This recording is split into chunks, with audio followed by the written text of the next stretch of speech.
Hail.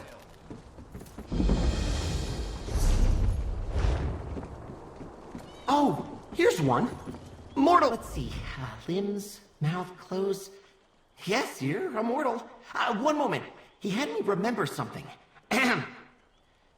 Brave adventurer, the infinite archive requires your aid. Reality warps in its halls, and I, Master Malkest, cannot defend them alone. Master Malkest thought you'd ask that. He said, it is a near infinite vault of books, letters, and records. It holds accounts of what has passed and what may never come to be. Currently, it is besieged by an enemy with unknown motives. Master Malkest didn't anticipate that question. Look, monsters of ink are jumping out of books and attacking us. A filer mix is waiting in the Infinite Archive. Master Malkest gave him something for the mortal. Reward of some sort? I don't know what your plan is, but you may not want to be alone when you go in there. The archive isn't as friendly as it used to be. Oh, you'll have to take a portal too.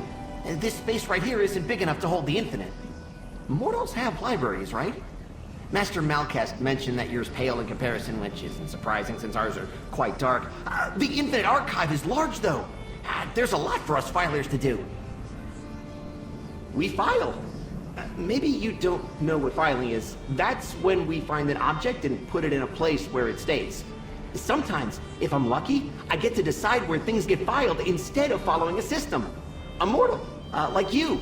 He doesn't file, which made having him around difficult at first, but we came to an understanding. I'll warn you, he's a bit intense, especially since our enemies started attacking us. He even yelled at me. I don't really remember, but it was rude of him. Oh well, I did what he asked. Now I don't have to worry about it anymore, and I can wait out here until the violence settles down.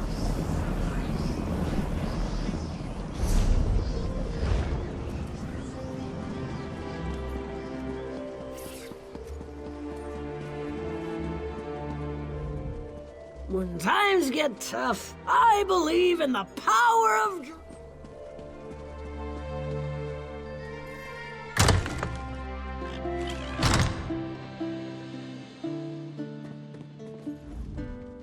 If you're passing through, pay attention.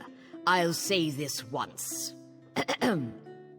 Pilgrims who ignore my warning vanish from the roads by morning. Whether you're from near or far, best keep your arse at Molag Mar. I find it best to put official notice in verse. Helps people remember, and reminds them buoyant armigers aren't ordinators. Nobody wants to talk to them, even other ordinators. Now, if I could get someone to tell me who's attacking these pilgrims. If you're offering. I suspect Ashlanders are behind the disappearances, but I don't have the numbers to chase them off. If you can sneak into their camp near Molag Mar and find me proof of their involvement, I could finally get some reinforcements. Avoid killing the Ashlanders unless they give you no choice. I don't need you starting a blood feud with my forces split. Now, I must be off to hold the heroic line at a deeply fishy mine. Such is the life of a buoyant armiger. As a rule, they don't like us. So when our people start disappearing, not long after an Ashlander tribe set up camp near Molag Mar, I wager it's more than a coincidence. Just a dreg infestation. We have them contained. They're an untimely distraction, but nothing we can't handle. Once the dreg finish mating, we'll clear them out while they're still sluggish. Shouldn't be more than a week. Vivek's finest, fleet and fit, besting heretic by sword, an ordinator by wit, sworn to live a life of noble grace. Give those heathens cause for fear.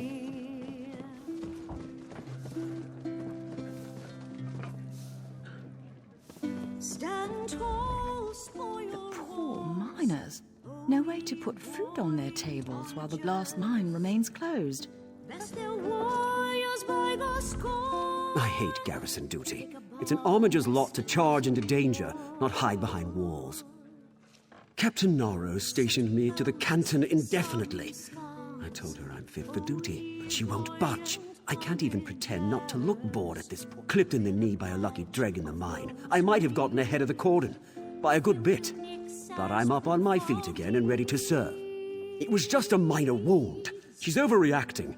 I mean, if those Ashlanders attack, more pilgrims will be in danger, right? So who's really taking the risk here? No point in arguing, though. It's her call.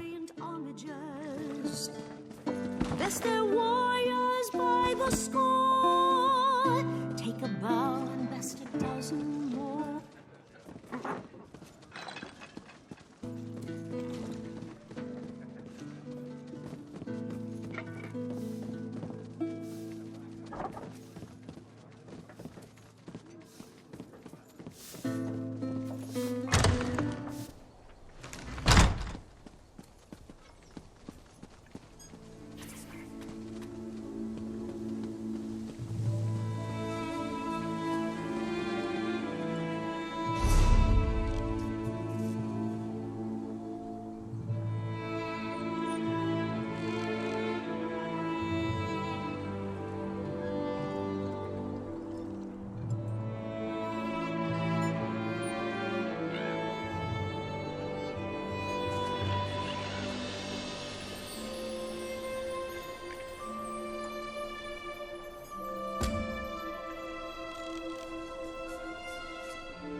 Politics won't let me file my sections into barricades.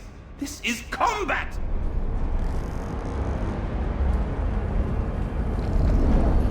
I can't believe him. There's no time for pleasantries or interrogations. Thoat Replicanum is summoning maligraphies, creatures of ink. The Infinite Archive is filled with books, and therefore, ink. You can see how this is suboptimal. Daedra. I saw her name scrawled in many margins, but it took the ink attacking for me to put the pieces together. Research can be uncomfortable, even painful. This is unprecedented. I have a plan to combat her, though I lack the skills to enact it. Mimics are the true names of Daedra. If we collect the pieces of Thoat Replicanum's Mimic, we can use it to summon her and rid the Infinite Archive of her malaise. At least that's what I hope happens. I'm not destitute, if that sways you. That door will take you into the archive. The maligraphies are the best lead we have, so head toward orbs of unstable ink, and you will find them. I'll watch and offer advice when I can, but I'll leave the fighting to you. It's not my forte. They resemble the contents of the text itself. Most of the books here in the archive are historical accounts. They seem differently tempered as well. Some are peaceful, many hostile, and almost all have different skills and strengths. Think about it this way. A book can discuss a king as a vicious conqueror or a benevolent philanthropist. Both of these descriptions could be true, but a text must choose one.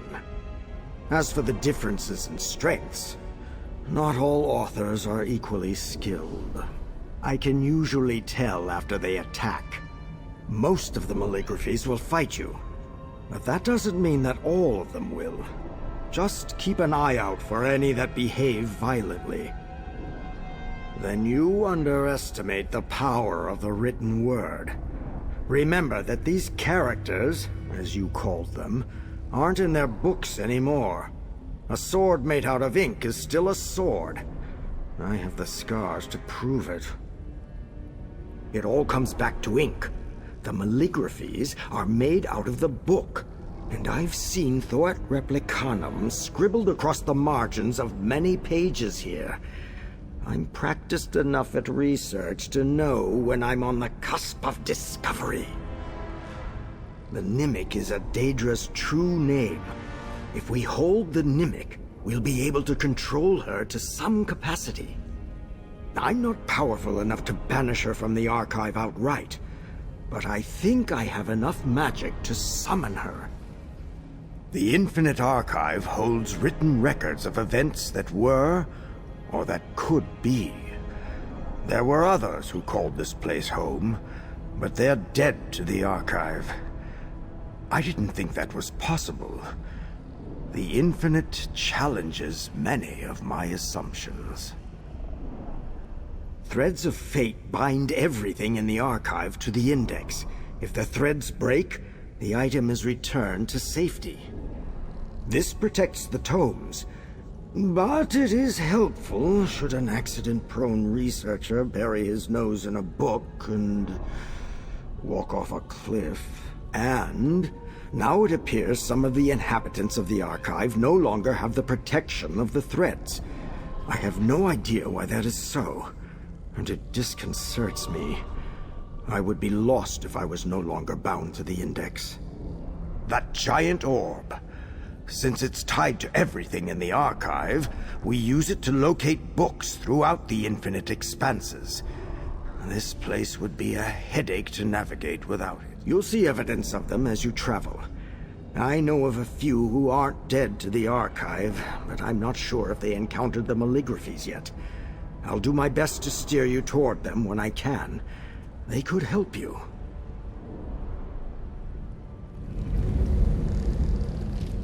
That door will...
What's the point in being a spectre if I can't make those who killed me suffer?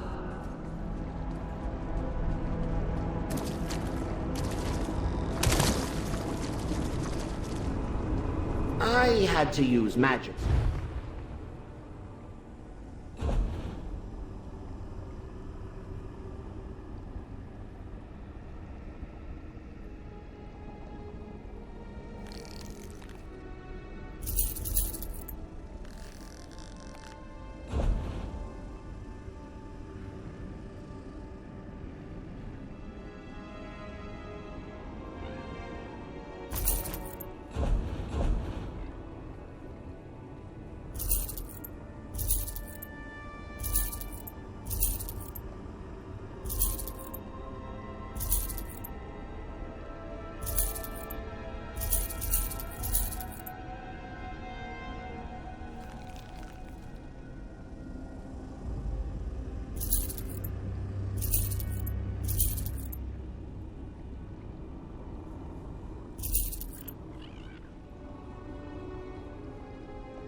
You see this area?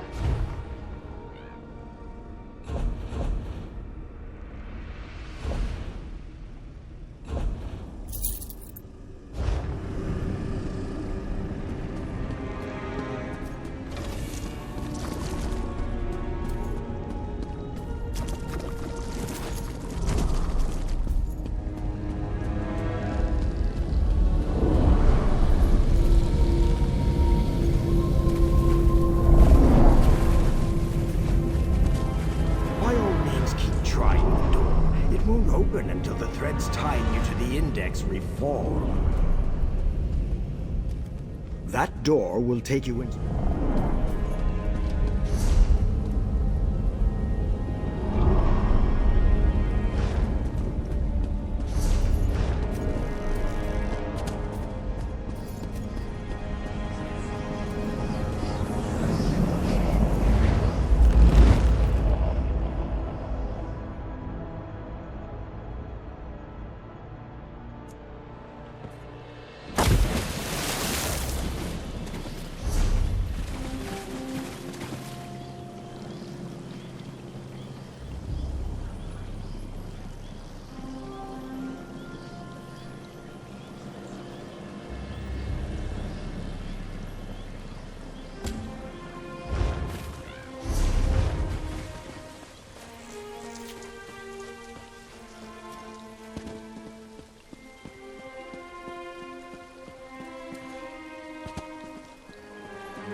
Who are you?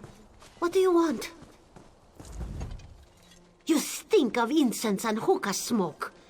Did that beast Gothran send you? We are not goods. Zashanti and her friends prepare to leave this cursed island.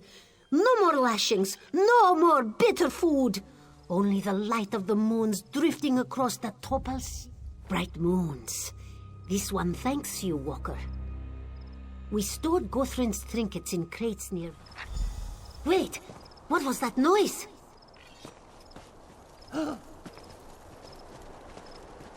Greetings, Outlander. Cetera Relassa sends her regards.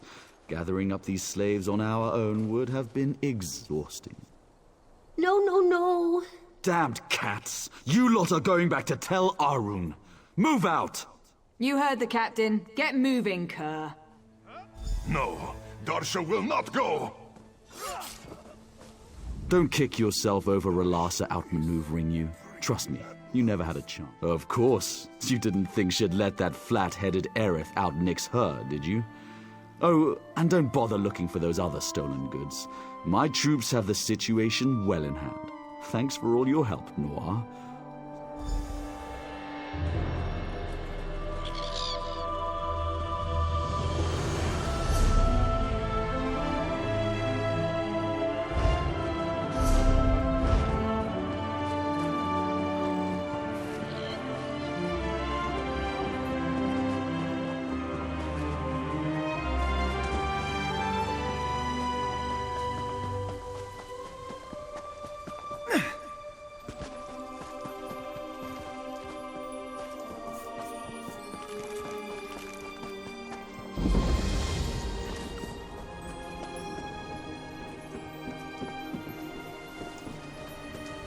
Sarah. What a stroke of luck. You're a warrior, yes? Of course you are. I need your help, Sarah. All is not well in Matu's Arkin. Husbandry run amok. Our chief breedsman, Drovos Nelvain, created a new genus of Quama. They've proven to be very aggressive and impossible to control. When I advised caution, Drovos nearly killed me, called me an intellectually stunted poltroon. Drovos managed to create a royal queen egg. If the egg hatches, our native Quama will be wiped out. He's gone mad, Sarah, and all of Vardenfell may pay the price. I need you to destroy this egg, white out the scribs-in-waiting, and deal with Drovos. I hate that it's come to this, but Drovos forced my hand. Quama husbandry is a delicate science. They're unique. Selective breeding's nothing new in the egg trade. Some breedsmen focus on increased yield, while others focus on strength and a combination of classical breeding and alchemy. Mad science, if you will. No one doubts Drovos's brilliance, but his methods are ghastly. Unnatural? Emphatically yes. Nature couldn't produce Quama like this, not without gross interference. I can't. Drovos possesses a keen intellect, but no restraint. Too much Telvanni in him, I suspect. He has no allies, no official connection. They don't know what he's done, and there's no time to tell them. The new queen could hatch any minute. Drovos also hired a company of mercenaries to protect him. Small-minded ruffians called the Rumble. Yes, I suppose we rushed right past introductions. I'm Raidenar Devani, sub-Tamrielic naturalist. I oversee mining practice. They were promising at first. Quama are hardy creatures, but they still fall prey to the droops and parasitic mites.